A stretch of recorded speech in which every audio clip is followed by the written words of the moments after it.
अगर आपकी शादी होने वाली है या आप मैरिड हैं ऑलरेडी, तो एज अ कपल आपके पास कितने बैंक अकाउंट होने चाहिए? देखिए, हस्बैंड और वाइफ के पास एटलीस्ट एक एक तो सेविंग अकाउंट होना ही चाहिए।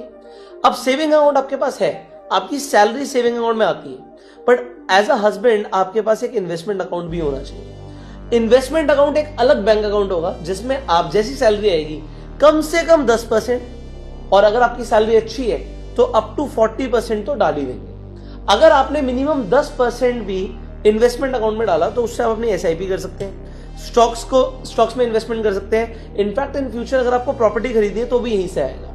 दूसरा, जो आपकी बची हुई सैलरी बची, इसमें आप रेंट पे कर पाएंगे, बिल्स दे पाएंगे, ग्रोसरीज, और जो ईएमआई का खर्चा होगा वो यहां से जाएगा। बट एक चीज ध्यान रखना, 10% पैसा कम से कम हमें जॉइंट अकाउंट में भी डालना है। तो ये जो खर्चा आप करेंगे ये आप अपनी 80% सैलरी से कर सकते हैं, और अगर इन्वेस्टमेंट ज्यादा कर रहे हैं तो यहां पर हो सकता है 50% ही बचे। अब जो आपका जॉइंट अकाउंट है उससे आप अपनी वेकेशंस प्लान कर सकते हैं। मूवीज पर जाएंगे तो यहां से खर्चा होगा।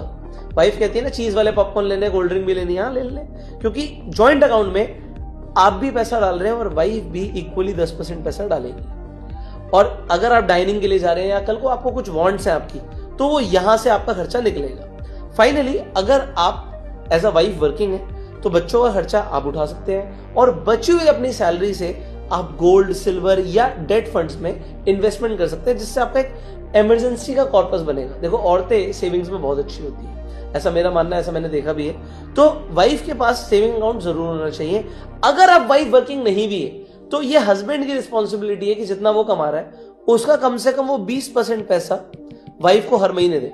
और एक चीज इंपॉर्टेंट है, हिसाब नहीं लेना वाइफ से, क्योंकि वाइफ से अगर आप हिसाब लेंगे तो उसे बुरा भी लगेगा, और अगर आप नहीं लेंगे तो भाई वो खुद ही इन्वेस्टमेंट करती चली जाएगी, आपको पता भी नहीं लगेगा। Share this video to spread the word.